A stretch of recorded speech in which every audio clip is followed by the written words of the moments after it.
My name is Elise Harmon, and I am 36 years old. 3 weeks ago, my father called me to tell me he had sold my house. Not asked. Not suggested. Told me, the way you tell someone their flight has been moved, like the decision had already passed through some process that did not require them. He said the buyer was good, the price was fair, and that he had already spoken to an attorney about the paperwork. Then he said I would be taken care of. There would be something left over for me after the costs. I deserved that much. I sat at my kitchen table in the house he had just sold and I did not say a single word for 11 seconds. I counted. Then I said, "I'll need to think about that, Dad." And I hung up, and I walked across the hall to my home office, and I opened the filing cabinet. 9 years, 31 items, 8 labeled drawers. I had known something like this was coming for 7 weeks. What my father did not know, what none of them knew, was that the house was tied to a business they had never once asked me about. And I had spent 9 years building a record they were never supposed to see. But they were about to. Before I take you back to the beginning, if you are new here, please take a moment to like and subscribe. It helps more than you know. Drop a comment and tell me where you are watching from and what time it is. I love reading every single one. Now let me take you back 24 years, to a kitchen in a mid-size Ohio city where a 12-year-old girl learned for the first time that love in her family was not something that moved evenly in all directions. My mother's name was Diane.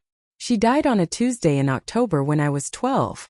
She had been sick for 4 months and not sick before that. And the speed of it was the thing that left the deepest mark. One season she was at the kitchen table helping me with a history project about the Erie Canal. The next season she was gone. My father, Gerald Harmon, handled the grief by handling everything else. He organized the funeral, paid the bills, packed away her things, and returned to work inside of 2 weeks. He was an operations manager for a manufacturing company, and he ran our home the same way he ran his department, through systems, not feelings. Things got done. Things were managed. Things did not linger. By the time I was 15, Gerald had married Connie Weller. She came with 2 children, Derek, who was 14 at the time, and Petra, who was 11. The wedding was small and quick, the way Gerald preferred everything. Connie was not unkind to me. I want to be precise about that because the story falls apart if I make her into a villain. She was not quite. She was self-interested in the way most people are. She loved her children the way most parents do. The problem was not that she was cruel. The problem was the math. Gerald had one emotional budget.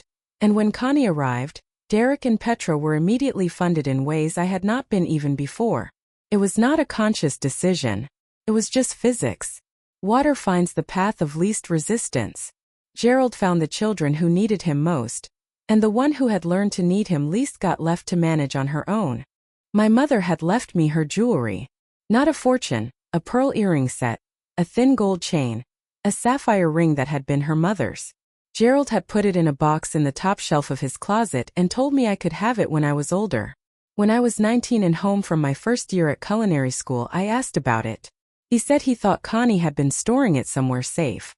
When I asked Connie, she smiled the way she always smiled when a question made her uncomfortable, bright, broad, and entirely without information, and said she would look into it. Petra was wearing the sapphire ring at Thanksgiving that same year. When I pointed it out, Connie said Petra had just been trying it on, that it was just a ring, that surely I understood it was not a big deal. Gerald said nothing. I went back to school after the holiday and I filed the incident in my memory the way I would later learn to file everything. Precisely, completely, without the emotion that made it too heavy to carry. I want to tell you who I am before I tell you what I did, because the two things are connected. I went to culinary school on a partial scholarship I had earned and a bank account I had built myself through 3 years of after-school jobs that Gerald had called unnecessary, and that I had kept anyway. I graduated with a focus on hospitality operations, not cooking.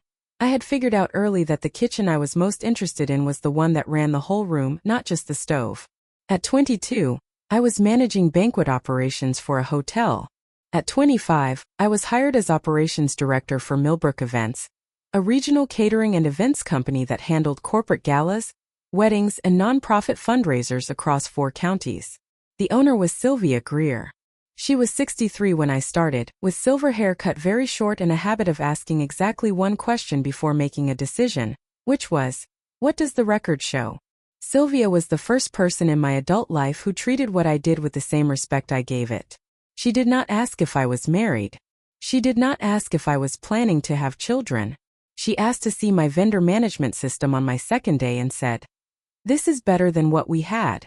Fix the rest." I fixed the rest. In 4 years, I helped grow the company's annual revenue from just over $1 million to $3.5 million. Sylvia noticed. At 29, she offered me a 30% equity stake in exchange for a structured buyout over 5 years. I said yes before she finished the sentence. I did not tell my family. Not because I was ashamed, not because I was hiding anything that was wrong. I did not tell them because I had spent 17 years watching what happened to good things in my family when they were shared. They became community property. They became requests. They became the foundation of new expectations that were never discussed, just assumed. My ownership papers were signed on a Thursday afternoon in Sylvia's office, in a room that smelled like coffee and old contract folders.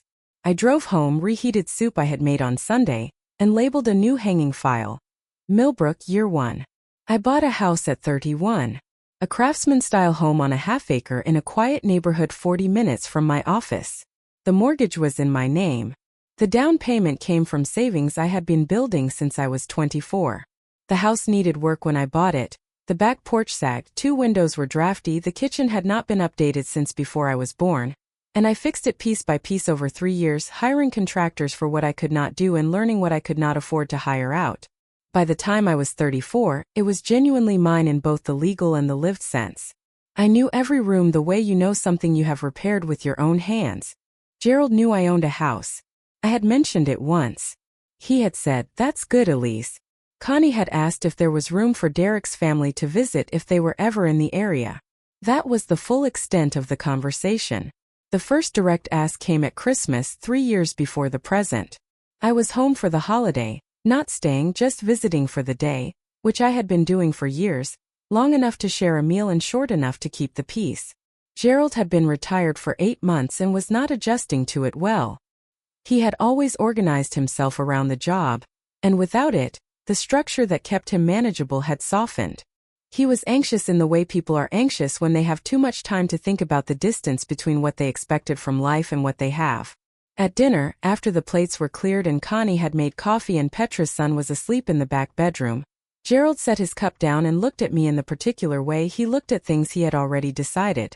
He said that Derek and his wife were having a hard year. He said the house they were renting was too small for a growing family.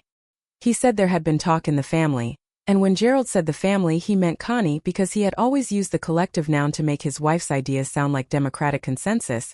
There had been talk that since Elise had a house with more space than one person really needed, it might make sense for Derek and his family to stay there for a year while they got back on their feet. He said it would not be forever. He said it was what family did. I heard the words and I did the thing I had trained myself to do in the years since culinary school, which was to separate what was being said from what it meant, the way you separate a sauce that has broken slowly and with attention. What was being said was, Derek needs help. What it meant was, your house is a resource and resources in this family belong to the family, and you should already know that. I said I would think about it. I said it the way I had learned to say things that I was never going to do but did not want to fight about at a dinner table. Gerald nodded. Connie topped off my coffee. Derek looked at his phone. I drove home that night in the cold and added a new item to my filing system. I had not been keeping formal records yet, that came later. But I had a yellow legal pad in my desk drawer that I had been using for 2 years to write down dates and amounts and the specific language people used when they asked me for things. I wrote, Christmas dinner, first direct property request, Derek move-in proposal, language used, more space than one person really needs. I looked at that phrase for a long time before I turned the light off. The next 18 months brought more calls than the previous 5 years combined. Could I help with the property taxes on the house in Ohio? I helped. Could I advise on whether Derek should borrow against his retirement? I advised against it clearly and was told I was being unsupportive. Could I look at the numbers on a vacation Connie had been wanting? Somewhere warm, something extended, a real trip, the kind they had never been able to afford? I did not respond directly to that one, which Connie took as a soft no and filed somewhere inside herself in a drawer labeled disappointing. What I did not tell them throughout all of this was that something was changing at work.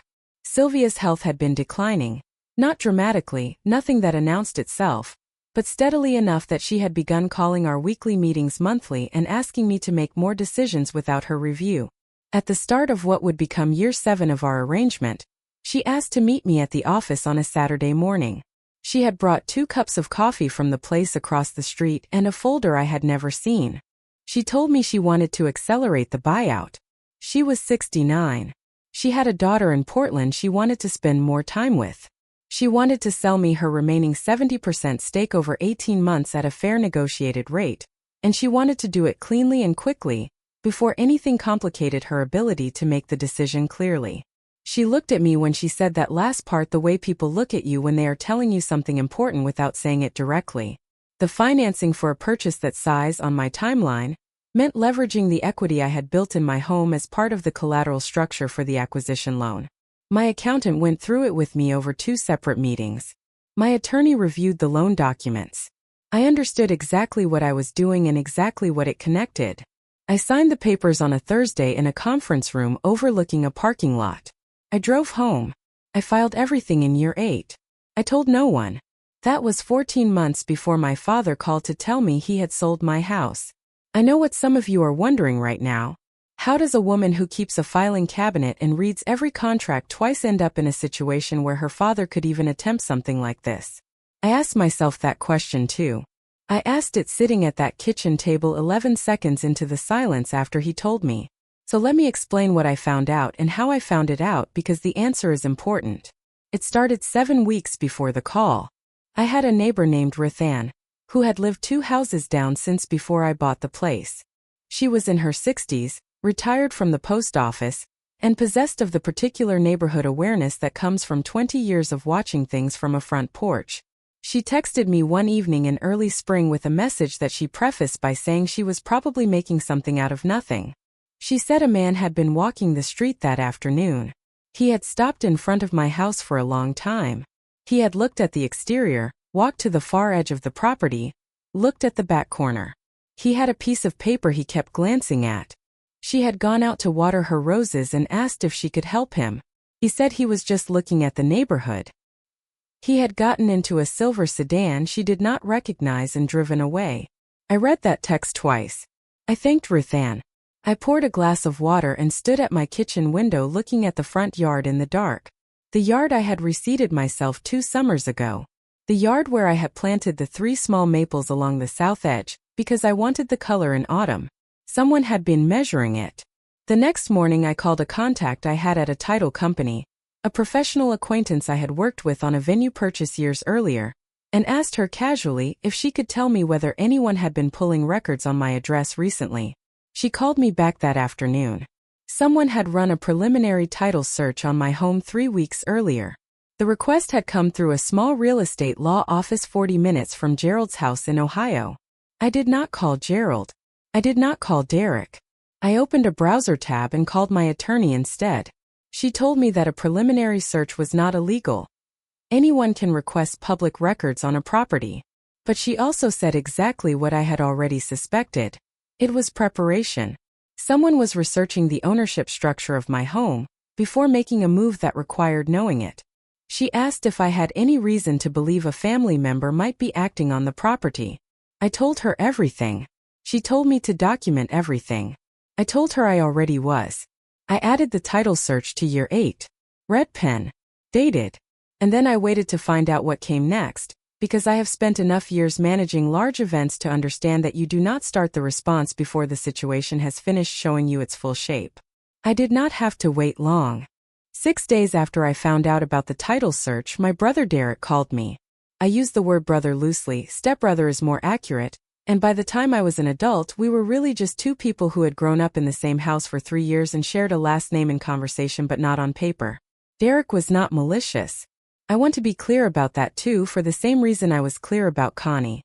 He was passive in the way that certain people become passive when they grow up adjacent to someone else's agenda. He had learned early that the easiest way to survive in that house was to go along with whatever Gerald and Connie had already decided, and he had brought that habit into adulthood like a carry-on bag he had stopped noticing.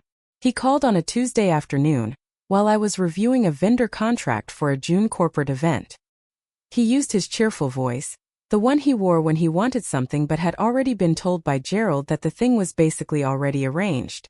He said the family had been talking. He said things were tight and he knew I understood what that meant.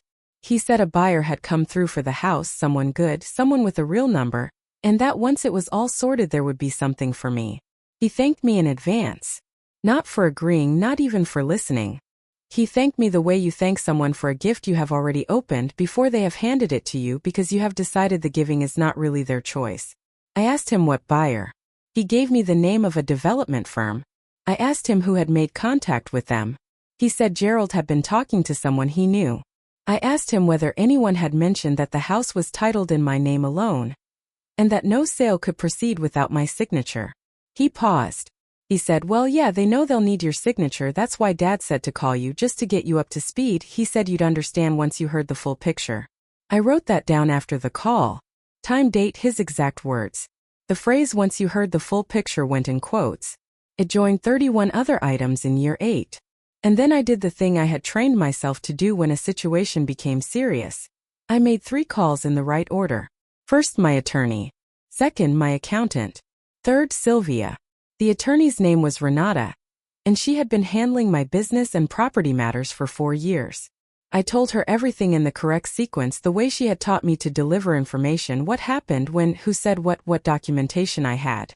She listened without interrupting, which in my experience is the sign of someone who is already building the response while you are still describing the situation. When I finished, she said 3 things. 1. The home was titled solely in my name, and no sale was legal without my express written consent. 2. The representation letter Gerald had apparently submitted to the real estate attorney, claiming some form of co-ownership, was a misrepresentation of a material fact, which depending on the documentation could be pursued as fraud. 3. Because my home equity was part of the collateral structure of the business acquisition loan, any fraudulent transfer of the property would trigger a clause with the lending institution that could have serious downstream consequences. She asked if I wanted to file anything immediately. I said not yet. I wanted to see the full shape first. She said she would prepare the documentation to be ready.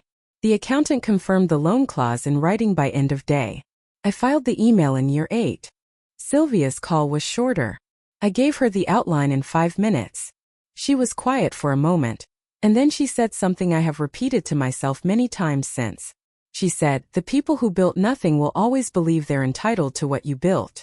The only answer is to make sure the paperwork is louder than they are.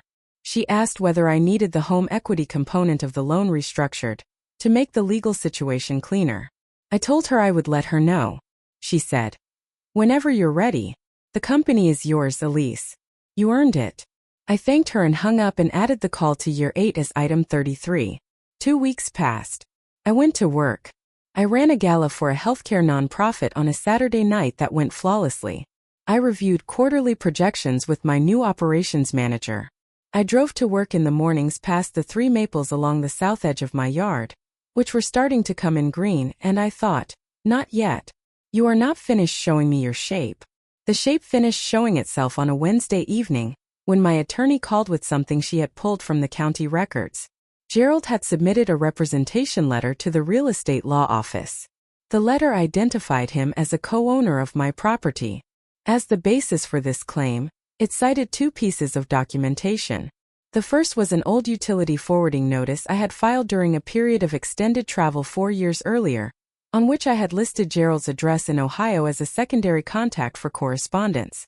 The second was a letter I had sent Gerald 2 years ago, a personal letter about a conversation we'd had about the house, written when I had briefly and foolishly tried to have an honest conversation with my father about what the property meant to me and why I was not interested in sharing it. He had kept the letter. He had taken 2 sentences out of their context, removed the surrounding paragraphs, and used what remained to suggest I had acknowledged a shared interest in the property. The forgery was not sophisticated, but it was deliberate. It had been constructed. Renata had already prepared a formal response. She walked me through my options in the specific language of someone who has seen this before, not frequently but enough to know the map. I told her to hold the response. I had one more piece to collect. Connie called the following Sunday. She had that particular warmth in her voice, the kind she only turned on when she needed something, And I recognized it the way you recognize the smell before rain. Not the rain itself, just the pressure shift that tells you it is coming. She said she just wanted to check in, just wanted to hear how I was doing. Just wanted to make sure I knew the family was there for me. She said the word family 4 times in 90 seconds. She said I had always been the independent one, which was a compliment she had used for 20 years to mean, you do not need things from us, so we do not need to give them. She said she hoped I could understand that what Gerald was doing came from a place of love. He just wanted to make sure everyone was secure. After everything the family had been through together. She used the word difficult once, gently, almost apologetically, as in, she hoped I would not be difficult about this. I thanked her for calling. I told her I had received the message and would be in touch. I hung up and looked at the filing cabinet across the hall and thought, one more call and then I will be ready. That last call came from Derek the next morning. He said Gerald had told him there was a documentation issue with the real estate attorney. He said it was probably just a formality, just a signature thing, but that the family wanted to sit down together and talk it through. He said there was a conference room at a hotel they sometimes use for family things, and he thought it would be good to all be in the same space. He gave me a date. He said, Dad said you'd understand once you hear everything laid out. That phrase again. Once you hear everything. As if the hearing were the step I had not yet taken. As if what I had been doing for 9 years was not exactly that. I agreed to the meeting. Then I went home and I prepared for it the way I prepare for every high-stakes event. By knowing every number, every document, and every likely move before I walk in the door. The night before the meeting I stayed up until 1 in the morning at the kitchen table. Not because I was anxious. Because I needed the record to be perfect. I had pulled every item from year 8 and arranged it chronologically across the table. The title search printout, Ruth Ann's text, the representation letter Renata had obtained through the county records, the edited letter with the missing paragraphs, the loan documentation showing the home equity clause, Derek's call transcribed from my notes, Connie's call with the word difficult circled in red pen, and the original folder from year 1 through 7 behind it. 33 items, 9 years, every dollar I had ever transferred to that family documented to the penny. I did not write a speech. I did not rehearse accusations. I reviewed the record the way I review a vendor contract before a difficult renegotiation. Not to win an argument, but to know every number cold before anyone tries to change them. I have to tell you something about the $14,000 because it matters for what comes next. In year 5 of my cabinet, there is a document labeled Familial Transfers. Derek's second small business had failed in the spring of that year. The failure was not surprising. The business had been undercapitalized from the start and Derek had a tendency to expand before the foundation was stable, which I could have told him but had not been asked. Gerald had called me 2 days after the business closed and asked whether I might be able to help with the remaining debt. Not a loan. A help. I had transferred $14,000 into Derek's account within the week. Gerald had said thank you in a voicemail I still have saved. Derek had sent a text that said, "Appreciate it, sis." That was the last time either of them mentioned it. The money disappeared into the surface of the family the way all the money did. Smoothly, completely, and without creating any memory of having existed. Derek did not know, when he called me about the house sale, that his gratitude text was in my filing cabinet. He did not know that the total of every transfer across 9 years had been added up precisely by an accountant who billed by the hour and did not round down. The morning of the meeting, I dressed in the clothes I wore to vendor negotiations. Dark slacks, a gray blouse, flat shoes, the silver watch I had bought myself the year I made operations director. I drove 40 minutes to the hotel. I arrived 12 minutes early and was already seated in the conference room when Gerald and Connie came in, followed 4 minutes later by Derek. The room had glass walls and a reception desk visible through them and chairs that did not roll, which I had specifically confirmed when I agreed to the location. Gerald was carrying a folder. Of course he was. He was an operations manager, or he had been. He still organized his thinking around documentation, which was, I had always thought, the only thing we truly had in common. He set the folder on the table in front of him and looked at me across the length of it the way he had looked at me across every table since I was 12, with the settled certainty of a man who believed the outcome had been decided before the meeting began. Connie sat beside him and put her purse in her lap. Derek took the chair at the corner, halfway between his father and me, which had always been his preferred position. Gerald opened by saying the same things he had been saying for 18 months, just assembled now into a presentation. The family was a unit. He had always tried to make sure the unit was secure. Things had been difficult, and he listed them. The retirement, Derek's situation, Connie's health costs, Petra's transition, the general weight of a family trying to hold together in an uncertain time. He said he had found an opportunity to address several of those things at once and that he had moved on it because that was what he had always done. He identified problems and he solved them. He slid the folder across to me as he said this, the folder with the representation letter and the edited pages of my own letter and the comparable home values. He looked at me with the expression of a man who has just laid down a hand he believes is strong. I looked at the folder. I did not open it. I opened mine instead. I started at the beginning. Not with accusations. With the first item, clearly dated, in the flat, precise voice I use when I am reading financials to a board. Year 1, Item 1. December Christmas dinner, the first request to consider allowing Derek's family to use my home. Specific language used, noted. Gerald's expression was puzzled, then careful, then controlled. I continued. Year 2. The property tax assistance, amount, date, transfer confirmation. Year 3. The wedding catering for Petra's event, the reduced rate I had charged, the difference between that rate and my standard contract rate, which represented the subsidy I had quietly absorbed. Year 4. 2 calls requesting financial advice that had been followed in each case by requests that I participate in the outcomes of that advice, which I had declined and been labeled unsupportive for declining. Year 5. The $14,000. I said the number in the same tone I had said every other number. I heard Derek shift in his chair. Connie started to say something. I continued. Year 6. 3 requests for the vacation fund.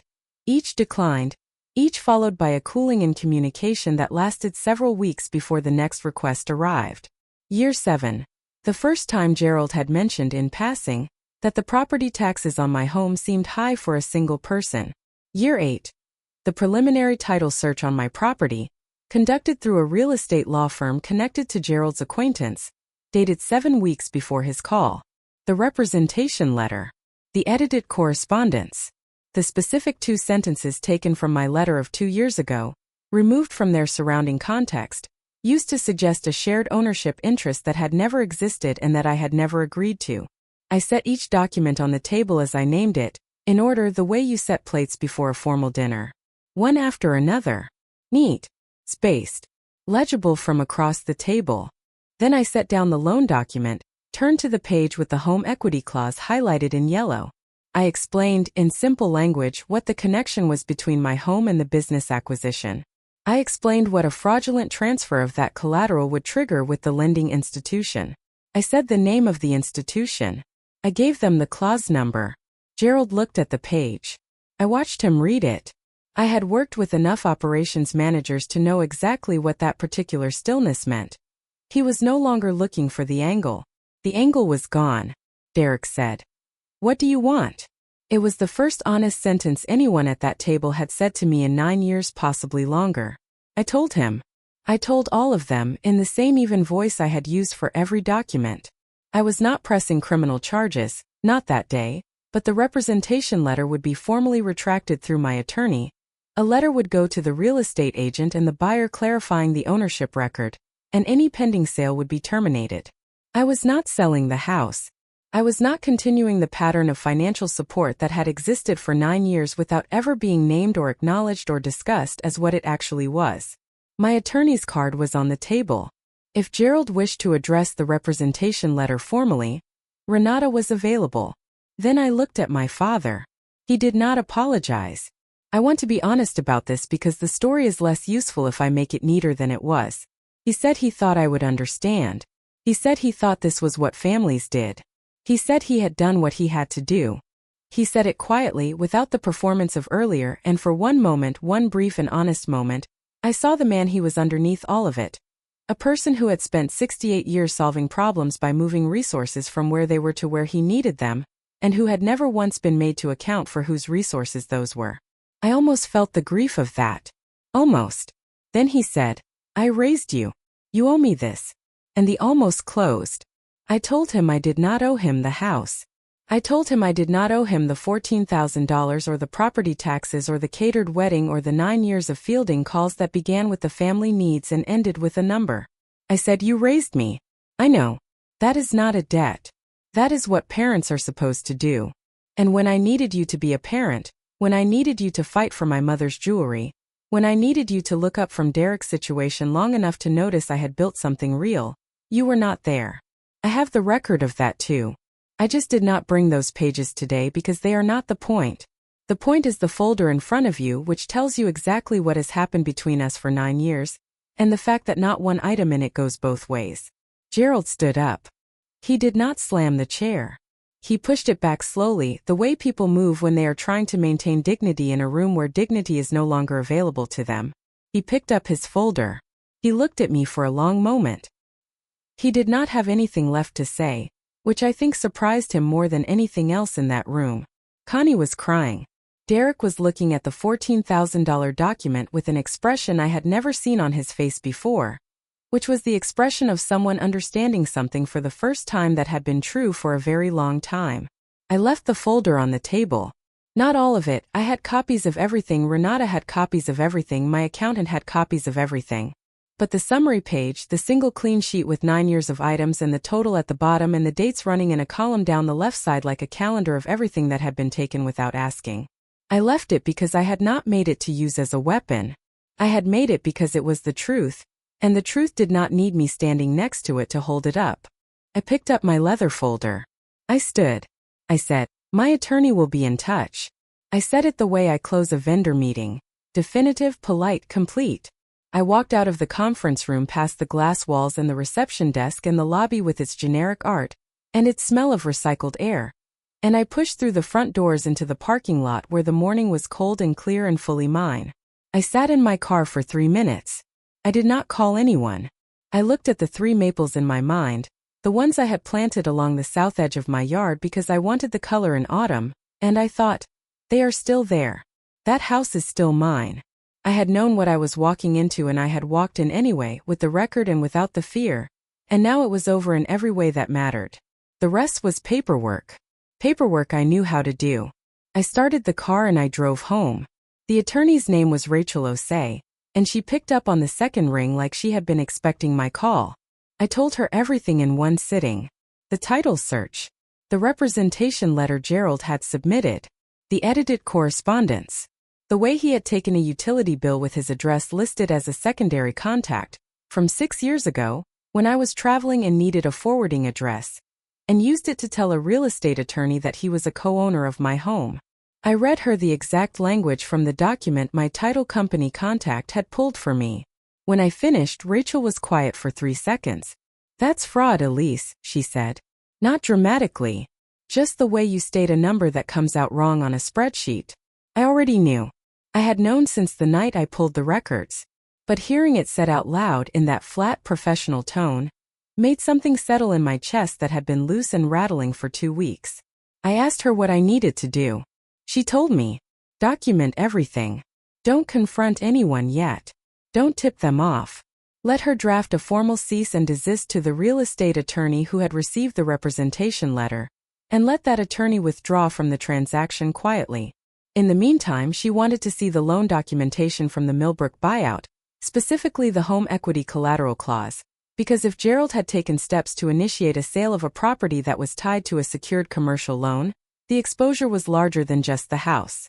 I sent her the files that afternoon. She called back 2 hours later. "Your father doesn't know about the business," she said. "No," I told her. "He doesn't know the house is collateral for a commercial acquisition loan." "No." Another pause. I could hear her clicking a pen on the other end, the same way I click mine when I'm working through a problem. "Okay," she said finally. "Then let's make sure everything he doesn't know is in the same room when you have this conversation."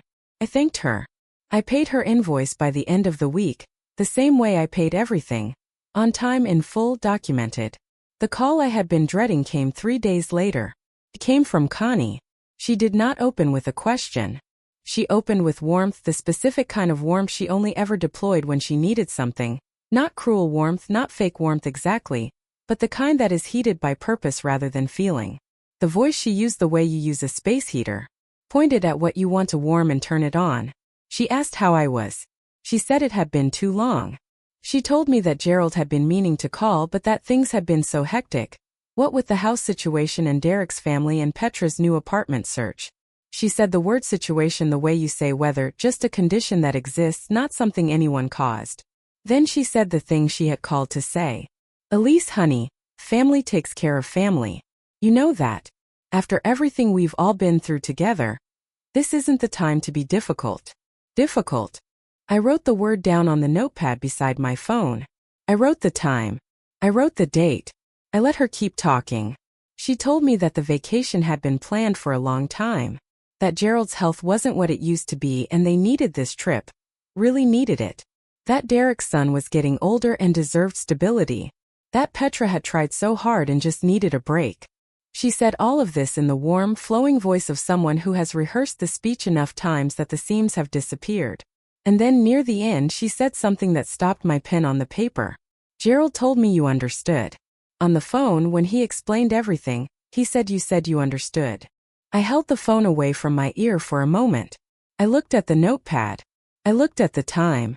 Gerald had told his wife and apparently Derek and probably the real estate attorney that I had verbally agreed to the sale.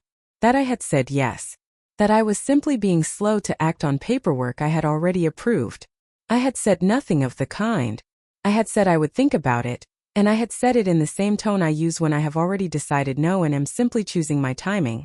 I told Connie that I appreciated her calling and that I would be in touch. She took that as progress. She said something warm and final and we hung up. I sat at the kitchen table for a few minutes without moving. Not because I was upset. Because I was doing what I do when a number doesn't add up. I was going back through the sequence looking for where the error started. Gerald had not just submitted a forged representation letter. He had built a story around it. He had told his wife, his stepson, and a real estate attorney that I had agreed, verbally, informally, undocumentably, to a sale I had never agreed to. He was creating a paper trail of consent that didn't exist, built from other people's accounts of conversations that hadn't happened.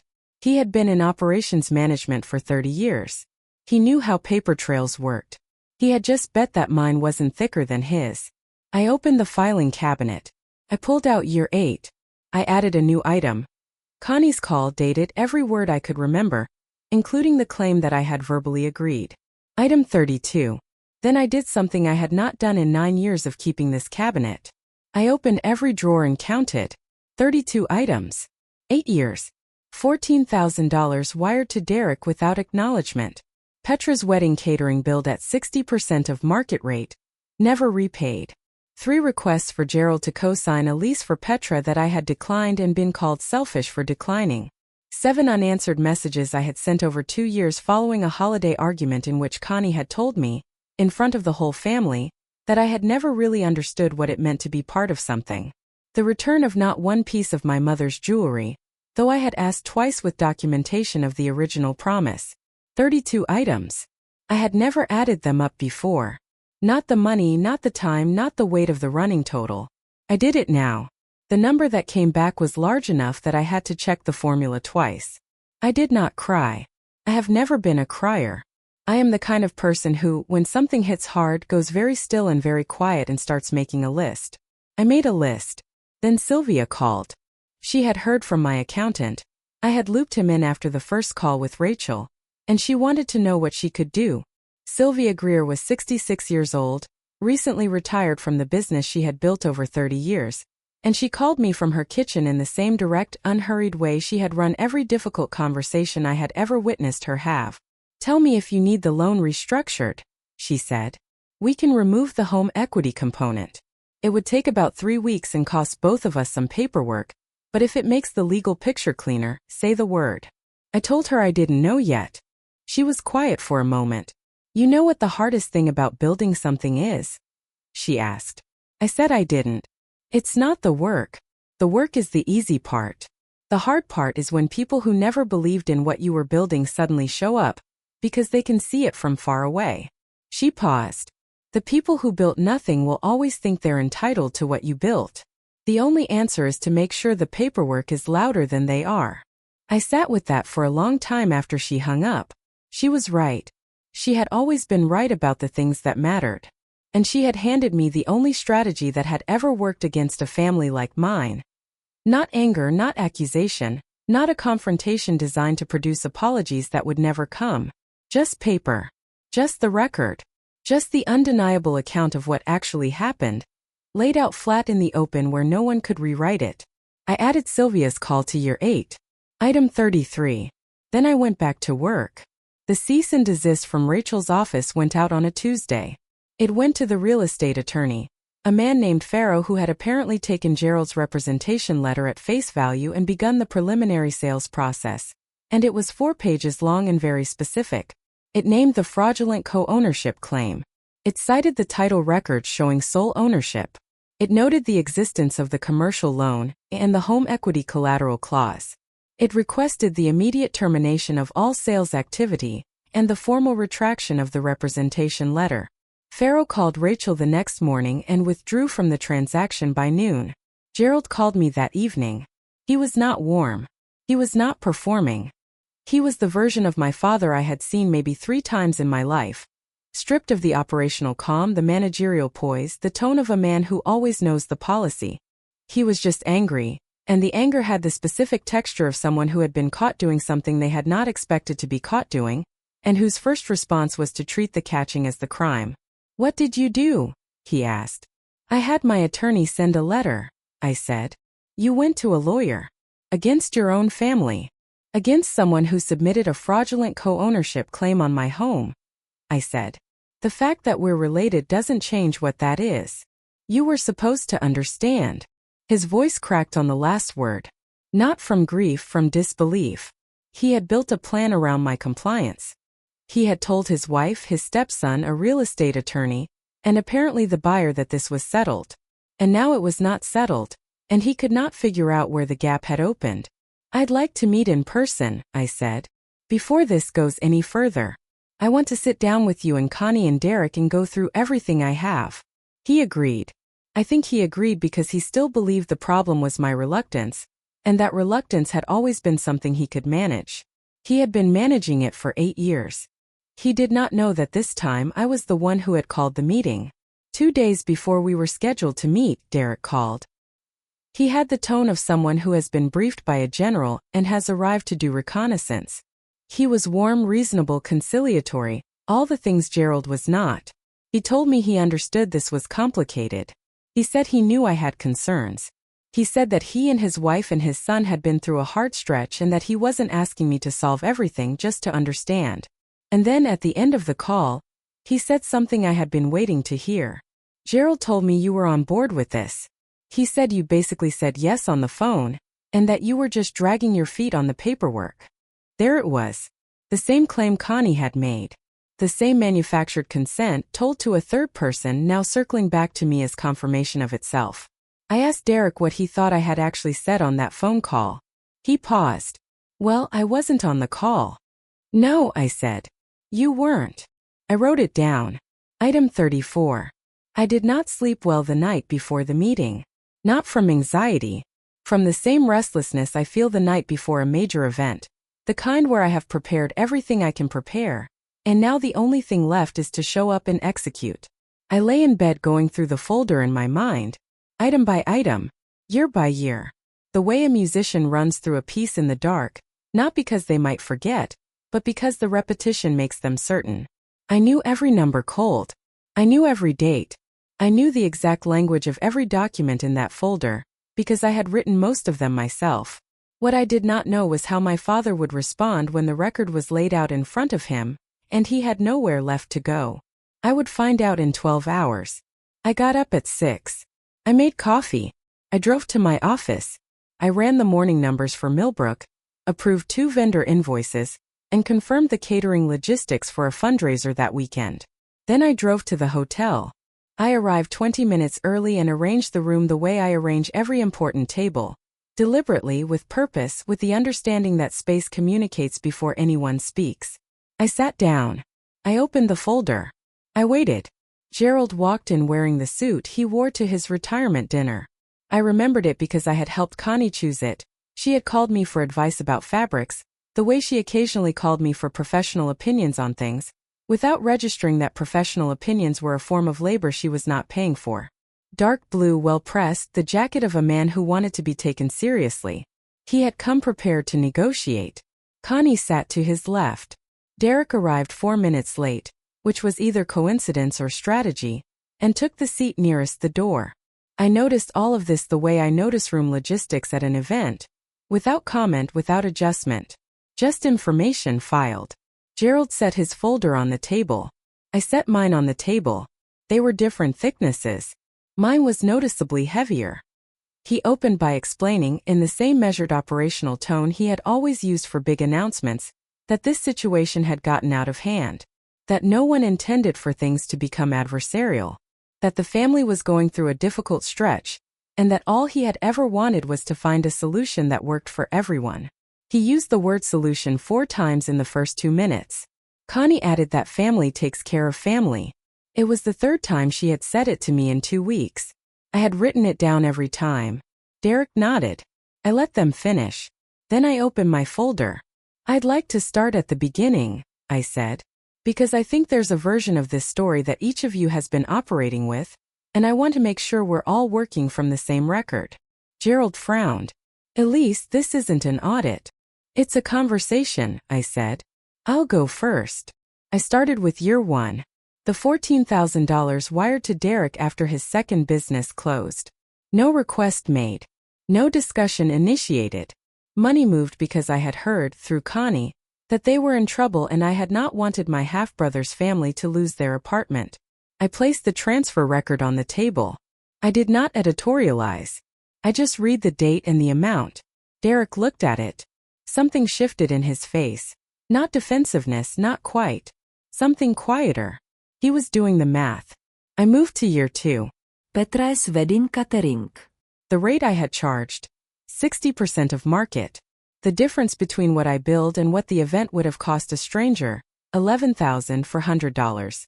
I placed the invoice on the table next to the standard rate sheet I had pulled from the Millbrook archive that morning. Connie said, "We were grateful for that." "I know," I said. "I'm not saying you weren't. I'm saying it happened and it had a cost and that cost was mine." I kept going. Year 3. The property tax payment for the family home in Ohio. Gerald had called it a loan, but there had been no repayment terms discussed and no repayment made. Year 4. The professional consultation I had provided to Derek on his 3rd business concept. 4 meetings, 8 hours, never billed. Year 5. The request that I co-sign Petra's lease, which I had declined, and the argument that followed in which Connie had told me in front of the whole family that I had never understood what it meant to belong to something. I looked at Connie when I read that one. She looked at her hands. Year 6. The birthday that passed without a call. Year 7. The second request for the property tax assistance. Year 8. The jewelry. Gerald's jaw tightened when I mentioned the jewelry. He opened his mouth once and closed it. The jewelry had been my mother's. It had been promised to me at 12 years old by my mother in a hospital room. I had the letter. Not from a lawyer, just from my mother, written in the careful handwriting of a woman who knew she was not going to get better and was trying to put things in order. I placed the letter on the table. Connie looked at it for 3 full seconds. Her expression was unreadable. I did not try to read it. I just moved to year 8. Item 26. This is a preliminary title search, I said. Initiated on my home address by a third party, 7 weeks ago. I placed it on the table. And this is the representation letter that was submitted to a real estate attorney. I placed that beside it. It claims that Gerald Harmon is a co-owner of the property at my address. Gerald said. That was a miscommunication. It's a document, I said. Documents don't miscommunicate. They say what they say. I gave him a moment. He used it to look at Connie. She was still looking at her hands. I'd like to show you one more thing, I said. I pulled the last page from the folder. Not the entire loan documentation, but the single page Rachel had flagged. The one that showed the home equity collateral clause and the name of the lending institution. I placed it between my folder and his. Gerald looked at it. He read it slowly. He was good with contracts, 30 years in operations, he understood the language. I watched his eyes move across the page. I watched him reach the clause. I watched him understand what it meant. He set the page down. He did not look up immediately. You used the house as collateral, he said finally. For a business acquisition, I said. Yes. What business? Millbrook Events. I've owned 30% since I was 29. I completed the full buyout 8 months ago. The room was very quiet. Derek was looking at the table. Connie had finally looked up, and her expression now was one I had never seen on her before. The look of someone realizing that the map they have been using does not match the territory. You own the company, Gerald said. Yes. The catering company. Regional Events and Catering. For counties, 11 employees, approximately $4 million in annual revenue. He absorbed this. I let him. The representation letter you submitted to Pharaoh's office, I said, misrepresented ownership of a property that is currently serving as collateral for a secured commercial loan. That's not just a civil matter between family members. That's a misrepresentation that touches a lending institution. My attorney has documented it. The bank's fraud monitoring team has been briefed. Gerald's hand went flat on the table. Not angry. The way hands go flat when someone is trying to find solid ground. What do you want? Derek asked. It was the first honest question anyone in my family had asked me in 8 years. Maybe longer. I looked at him. I want the representation letter formally retracted, I said.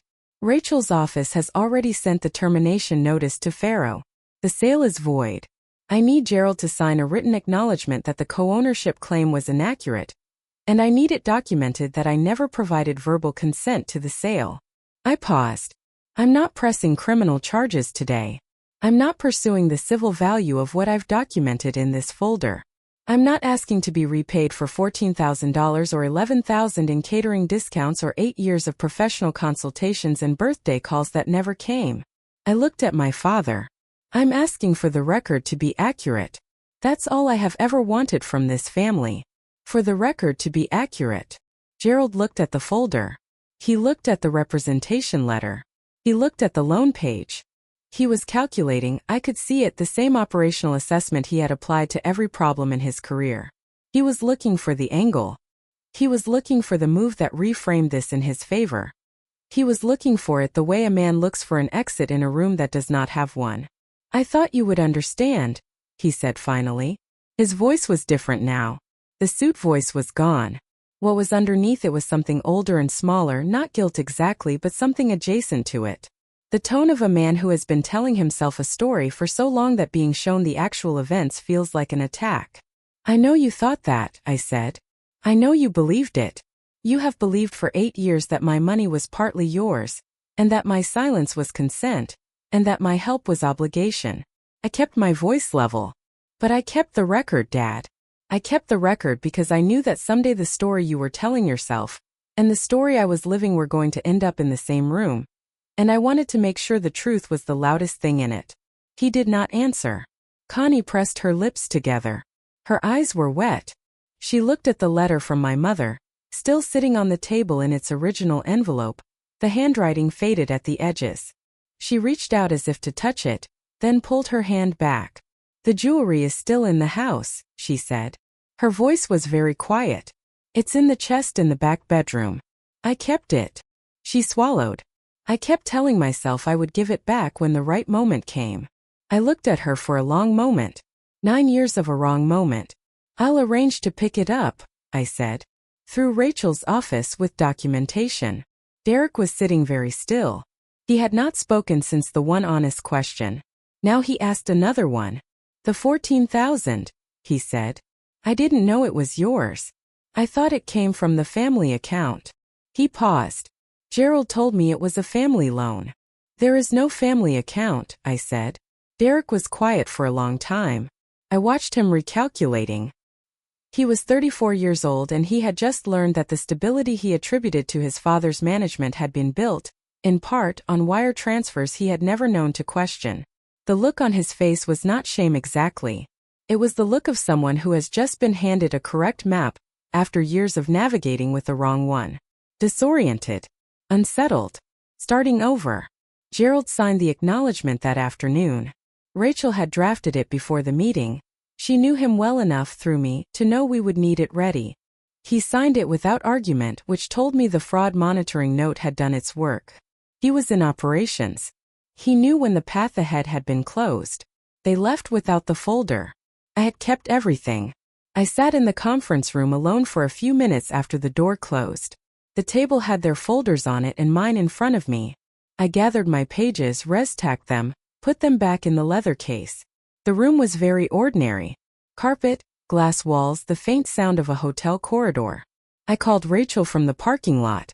She said it had gone the way she expected. I said yes. Called Sylvia next. She asked if I was all right. I told her I was better than I had been in 8 years, which was the most accurate answer I had. She laughed. Go home, she said.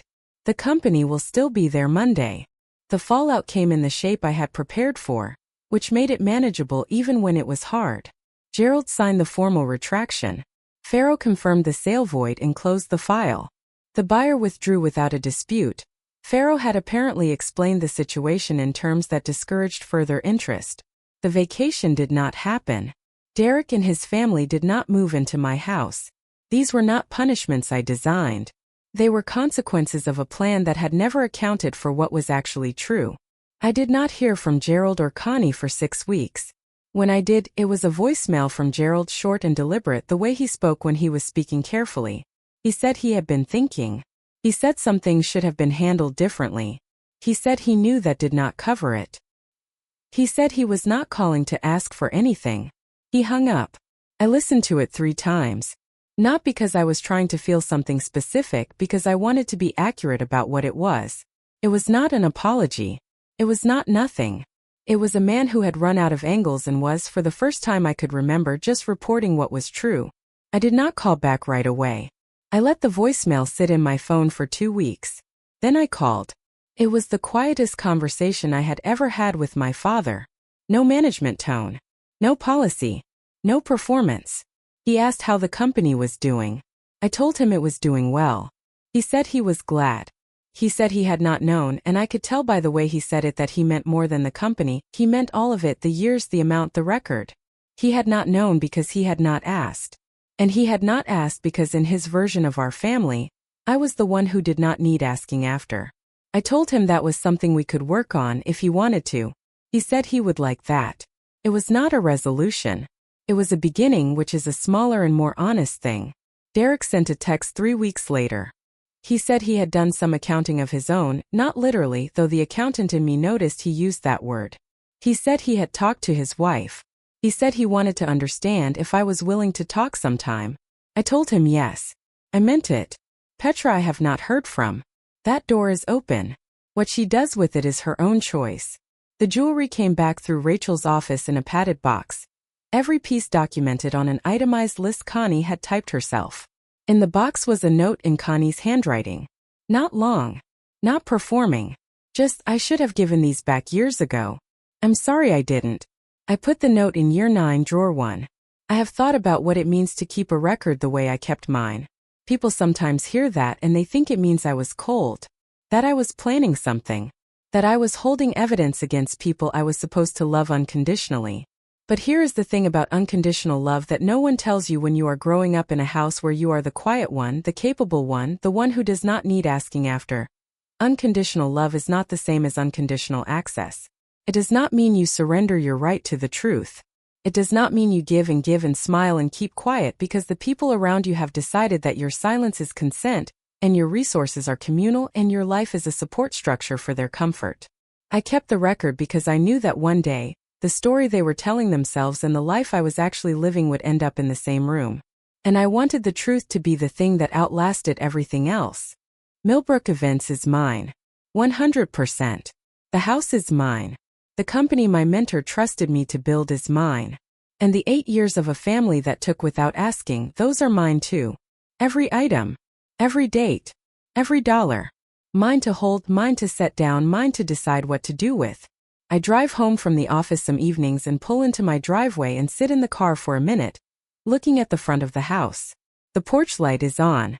The garden bed I planted last spring is doing well. The door is painted the color I chose because I chose it because every decision about this house has been mine since I bought it.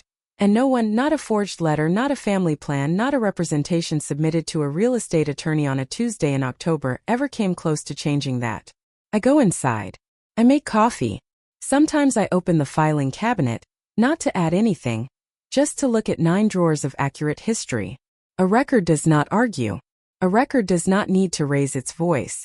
A record just tells the truth, year after year, patient and complete, until the room is quiet enough to hear it.